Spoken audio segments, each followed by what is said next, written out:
Now I'm recording. Good. So we started talking about buoyancy on Wednesday, and today I'm going to go over all the examples of buoyancy that I think you should be able to deal with after finishing this course. The first thing to remember is that for the force of gravity, it is both mg and it is rho object v object g. So that's kind of just a different way of calculating the weight of any old object if you know the density of the object and the volume of the object. And that's what the little O subscripts are indicating there.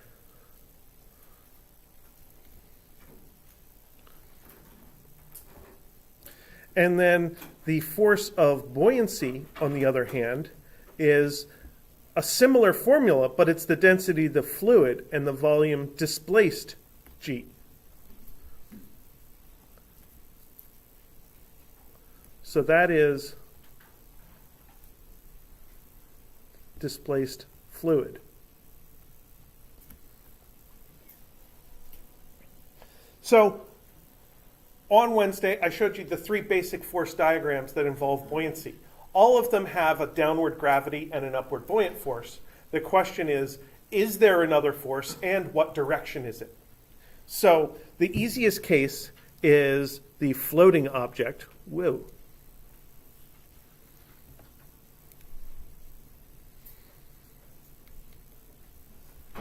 where we have a downward force of gravity and an upward force of buoyancy, and that's it. So our analysis would look like force buoyancy minus force gravity equals 0, or force buoyancy is equal to the force of gravity.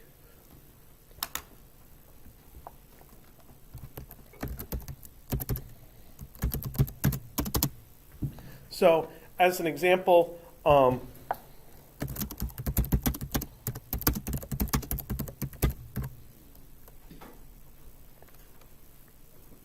we might have a block of wood that floats in seawater, and I'm going to leave myself room to write down a density of the seawater. So let's say rho fluid equals 1025 kilograms per meter cubed.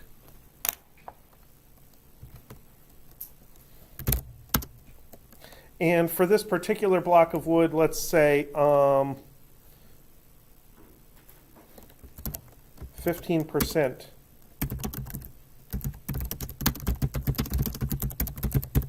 is sticking up above the surface. So that tells me something not about the actual volume, but about the relationship between these two volumes. Because it means that this object is 85% under, which is 0.85. And for a floating object, the percentage that's under is the displaced volume with respect to the object volume. So that's the ratio V displaced over V object. That's what the description tells us. And then we should, out of this, be able to figure out the density of the object. So here's how we do the manipulations. We plug in both of these formulas for the force of buoyancy and the force of gravity. So we get rho fluid V displaced G equals rho object V object G. So we plug those in, and then first simplification is the G's cancel on each side of the equation. And next, we look at what we know, and that's a fraction. So we want to figure out how to make that fraction appear out of the equation we have. And we already have the V displaced over there on the left side in a numerator, because everything on the baseline of an equation counts as the numerator. And we have the V object on the right-hand side. all we have to do is divide the V object under both sides. And on the left side, we get V displaced over V object. On the right side, we're left with rho object. And usually when I do this, I like to divide the fluid density down to the right-hand side to get that. And this is called the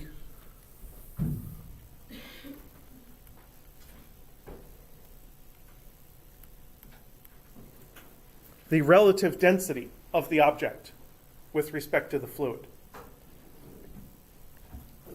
And if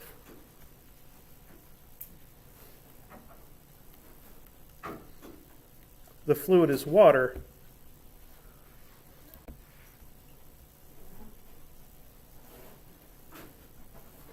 then it's called the specific gravity. Now, in this case, it's not the specific gravity of our object because the fluid is not distilled water. The fluid is seawater, which is different from distilled water. But we can still plug our numbers in, and we get 0.85 is the volume ratio, is rho object over 1025 kilograms per meter cubed. And that tells me rho object is equal to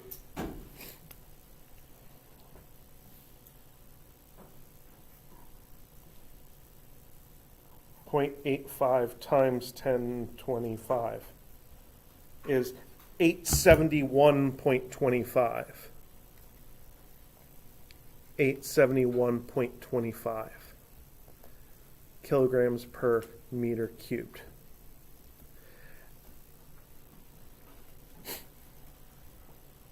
So this experiment of floating a block of wood gives us a chance to calculate the density of the wood.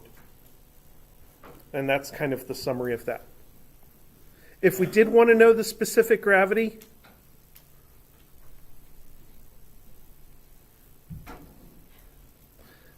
sometimes called S period G period, that is rho object over rho water, which is 0.871.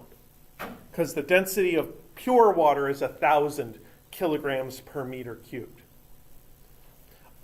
This desk that I stand behind every day is 2 meters wide, 1 meter deep, 1 meter tall. It's 2 cubic meters, so it would be 2,000 kilograms of water if this thing were a fish tank, which would mean it would weigh 4,400 pounds.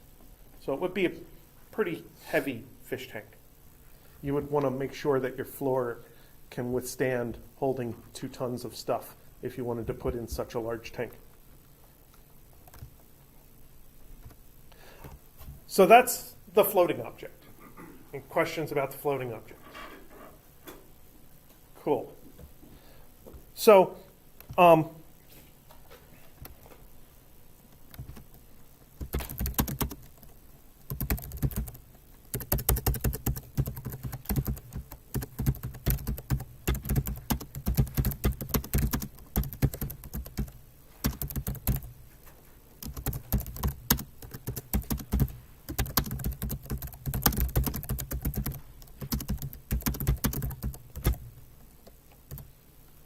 one of the things I'd like to point out is that with this less dense than water object, the buoyant force could be stronger than gravity, but it isn't.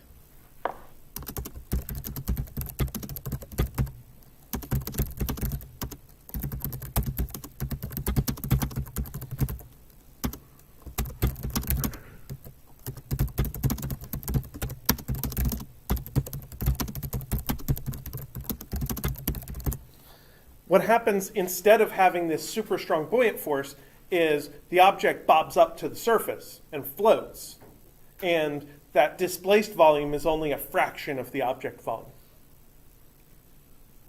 And then the buoyant force exactly equals the weight of the object.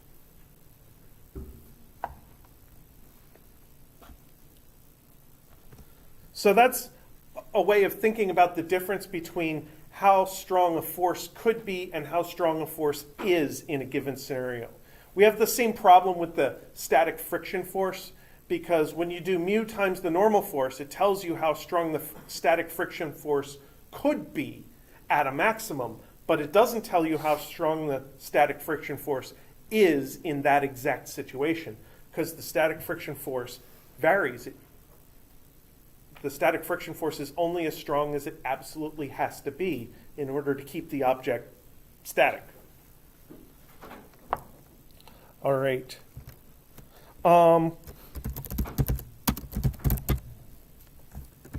Let's look at the sunken object. And here, I want to do this in the context of an experiment.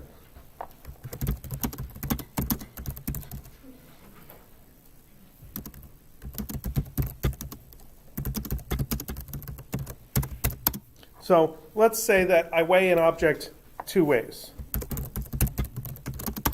Correctly,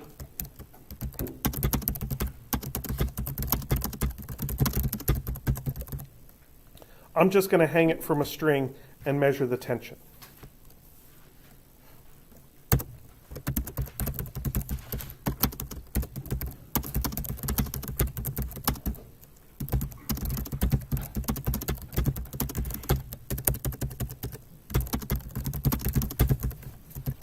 And incorrectly, I'm going to do the exact same thing, but I'm going to dunk the object in water and measure the tension in the string when it's dunked in water. So the string is probably hooked up to a hanging scale, like a fishing scale or a luggage scale, and it gives us a chance to basically weigh the object. And if you just do it in air, that's how we weigh everything. But if you dunk the object in water, then it experiences some extra force called buoyant force. So I'm going to put some numbers on this. Let's call this 98 newtons. And let's call this one 93 newtons.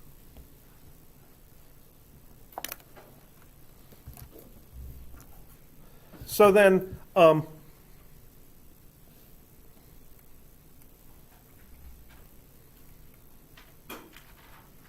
while dunked, here's a force diagram for my object.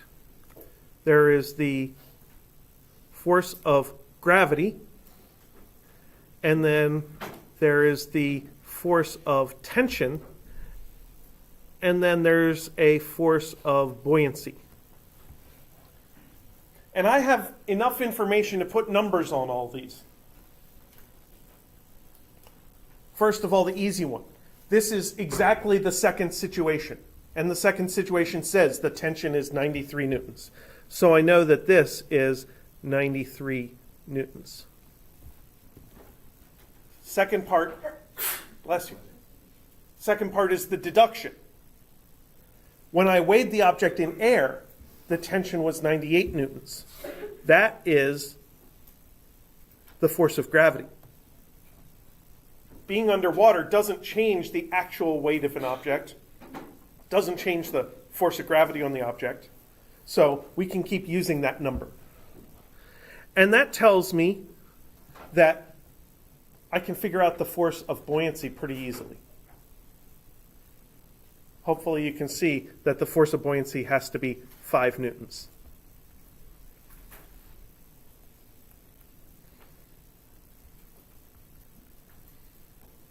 And that's a deduction that's necessary in order to balance the forces, because this is equilibrium.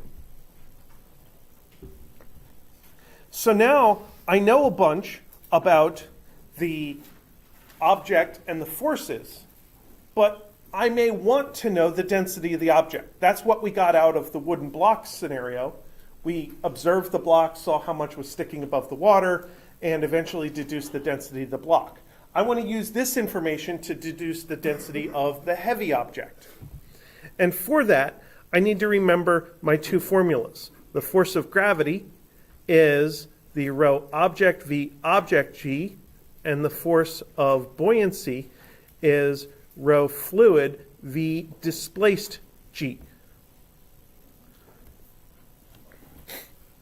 And before, we ended up with a ratio of object divided by fluid density. So let's try to find that exact same ratio. Object density divided by fluid density. And the easiest way to find that is to take these two equations and literally just divide them. So I get force of gravity divided by force buoyancy has to be equal to rho object v object g over rho fluid v displaced g. Now I can start simplifying. The g's cancel. And what about these volumes? When you dunk an object, how much volume does it displace?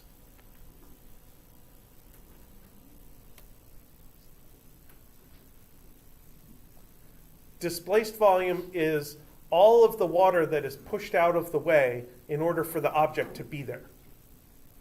If you dunk an object and it's all the way underwater, the amount of water displaced is the same as the volume of the object. So that means that these two volumes in the top and bottom of this fraction are equal to each other. And we can cancel those out too. And now we find out that the force ratio is the same as the density ratio. So now I can plug these things in and get the force of gravity is 98 newtons over the force of buoyancy is 5 newtons is rho object over 1,000 kilograms per meter cubed.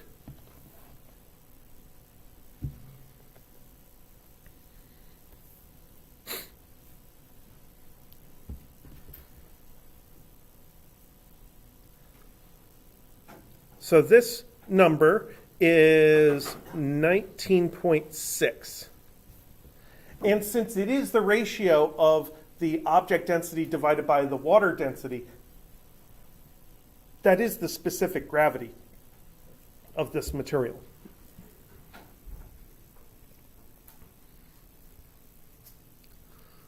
And then we find that rho object is 19,600 kilograms per meter cubed.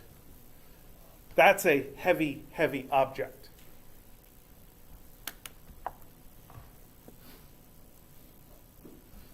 So if I look up a table of specific gravities, I like the website Engineering Toolbox.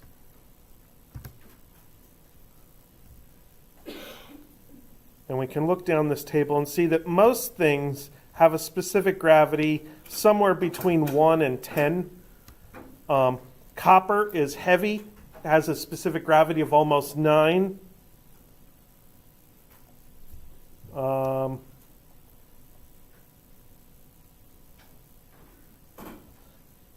Glass is a little heavy, around 2.5.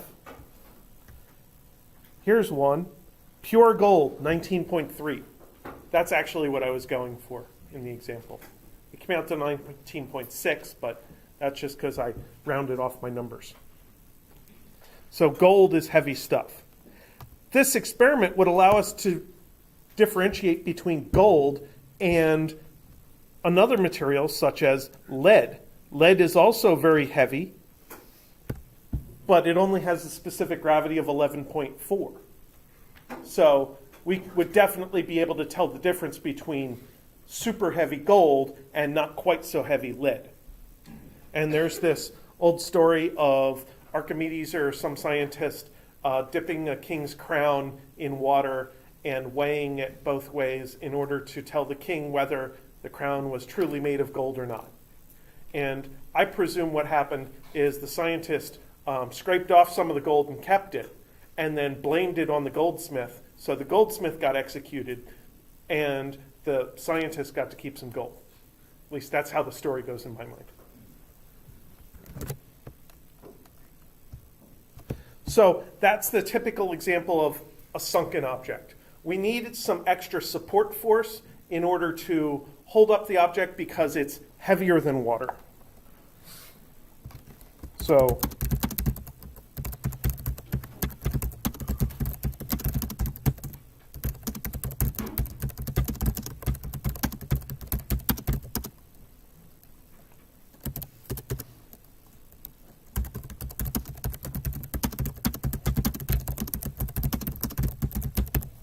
So we need some other force in order to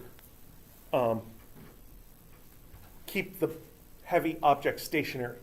Because remember, ultimately, we want to have the object be stationary, which means the forces have to be balanced.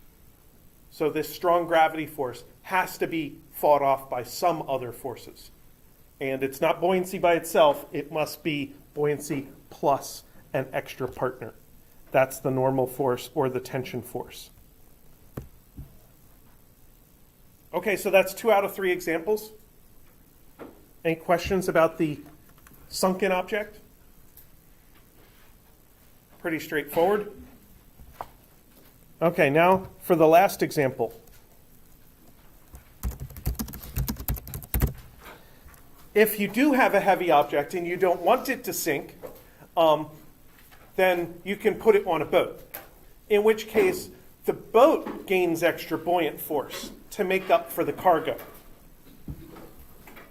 So I want to analyze this by thinking about the boat with its force of gravity and its force of cargo. And then there's a force of buoyancy. So this is M boat. So here, Fc is normal force.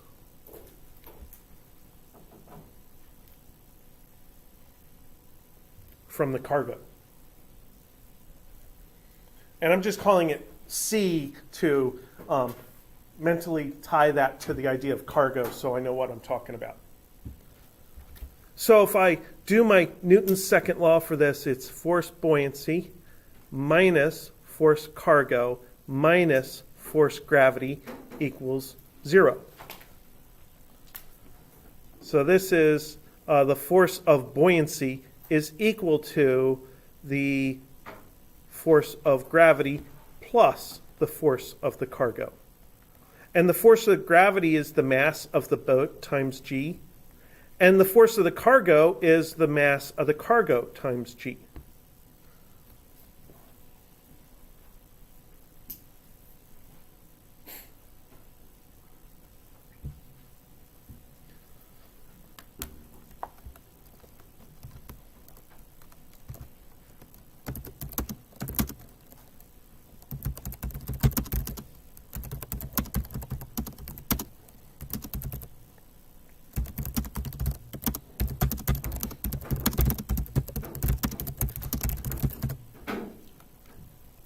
So I want to think about how the buoyant force of the boat reacts to the cargo. So what happens when you step into a kayak? It sinks a little bit. I mean, hopefully it doesn't sink, but it lowers. So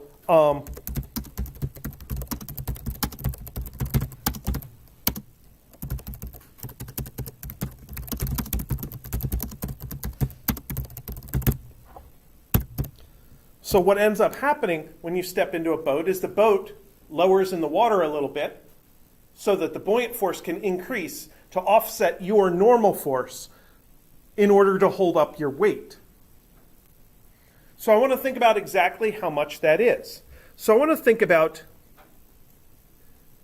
delta force buoyancy is force buoyancy 2 minus force buoyancy 1. So I want to think about 2 different situations. One with a certain amount of cargo, and situation 2 with a little bit of extra cargo. So force buoyancy 1 is equal to mass of the boat times g plus mass of the cargo 1 times g. And force buoyancy 2 is mass of the boat times g, because the boat doesn't change mass just because it has more cargo. It's only the cargo that has a different mass, plus mass of the cargo 2 times g. So when I subtract them, delta FB, this term gives us a 0 because the boat mass doesn't change, so the boat weight doesn't change. But this term gives us an MC2 minus MC1 times G.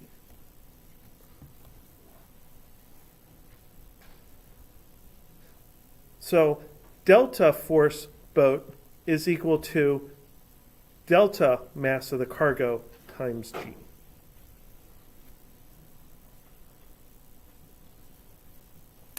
So if you were trying to calculate the actual full force of buoyancy, you would need to know the weight of the boat.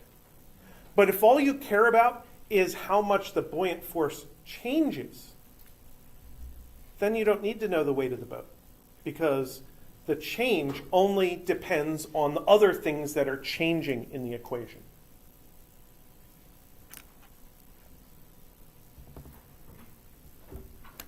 So how does that help us? Well,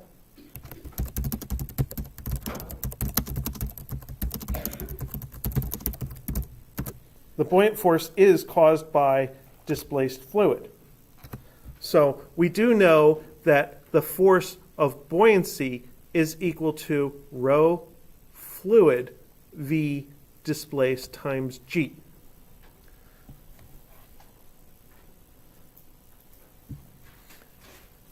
And if I draw an object here, actually, when drawing a cube, when drawing a block, one should start at the top, because then you can draw the front and the sides and have them look nice. And then draw this stuff as dotted lines. Okay. So this part here, I'm going to call that the area. And then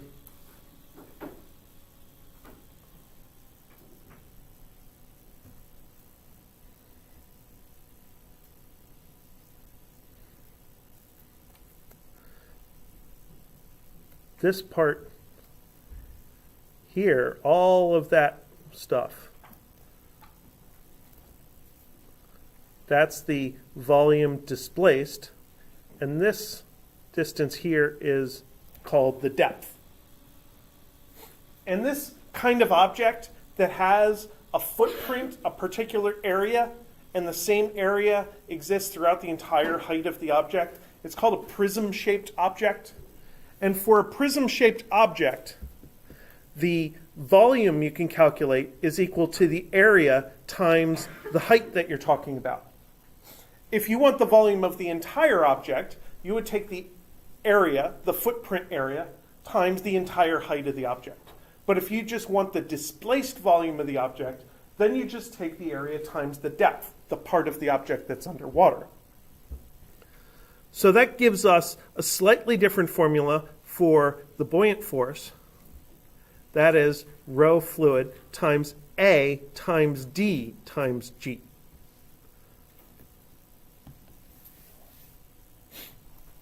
Now I want to think about how this is changing. When you change the buoyant force, it's because the displaced volume changed. And when you change the displaced volume, it's because the depth changed. When you step into a kayak, the kayak sinks a little bit. So this delta force buoyancy isn't caused by the fluid density or the area or the G. It's caused by the change in depth.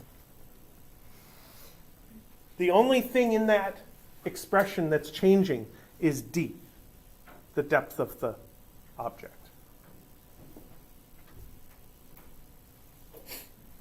So now we can answer a question such as this.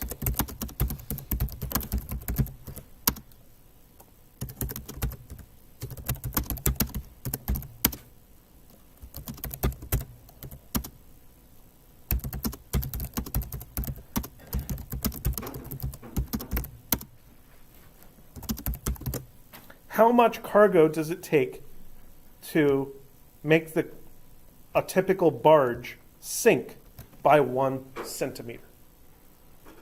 Because large barges that we send up and down the intercoastal waterway, up and down the Mississippi River, they do ride lower in the water when you put cargo on them. And I kind of want to know how much.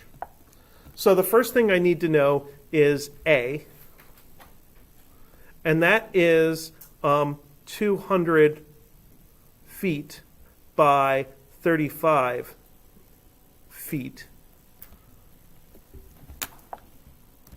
And since I'm lazy, I'm just going to go 200 feet times 35 feet.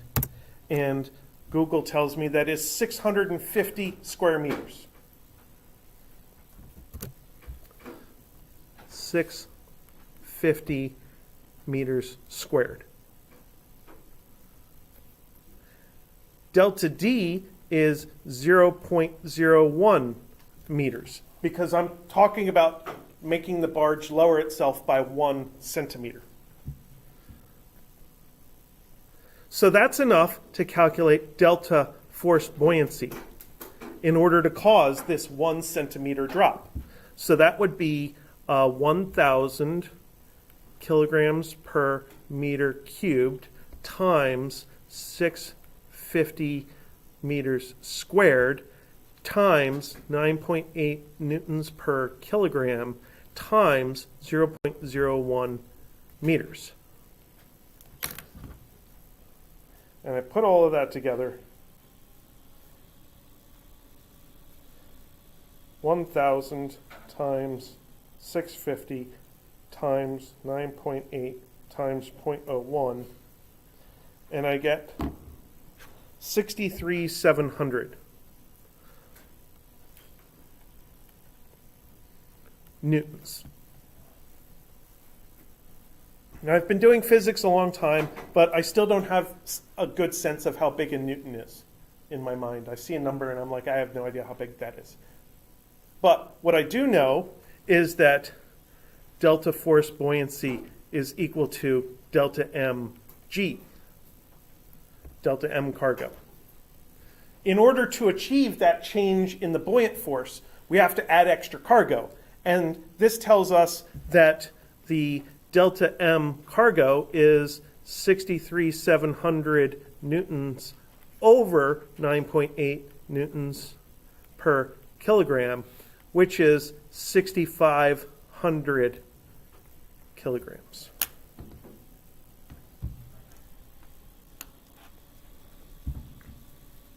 So that is 6.5 metric tons. A typical car is probably close to 2 metric tons, so 3 cars. 3 cars on a barge makes it drop by 1 centimeter.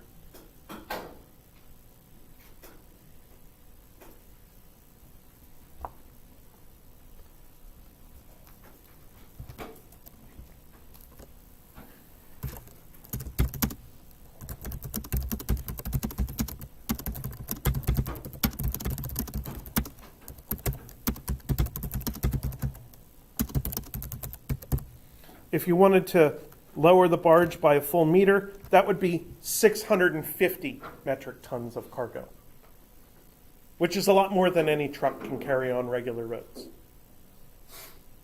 And probably the barge can withstand a little more than 1 meter of drop.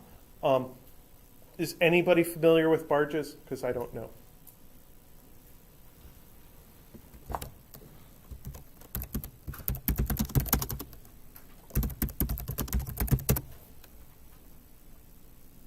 (195 by 35), capacity 1,500 tons, which is about 2.5 times that. Okay, sounds about right.